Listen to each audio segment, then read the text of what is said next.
How to unblock someone on Facebook. Welcome to our new video tutorial on our channel. Today, I'm going to show you how you can unblock someone on Facebook and start communicating with them again. Let's get right into it.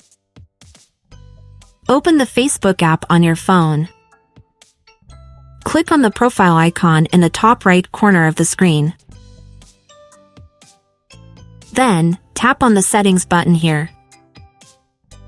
Scroll down until you find the blocking option. Open it. There you will see all the profiles you have blocked so far.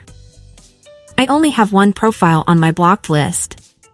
I'll note that I blocked this profile only for demonstration purposes, and there were no unwanted actions that would lead to the blocking of the profile.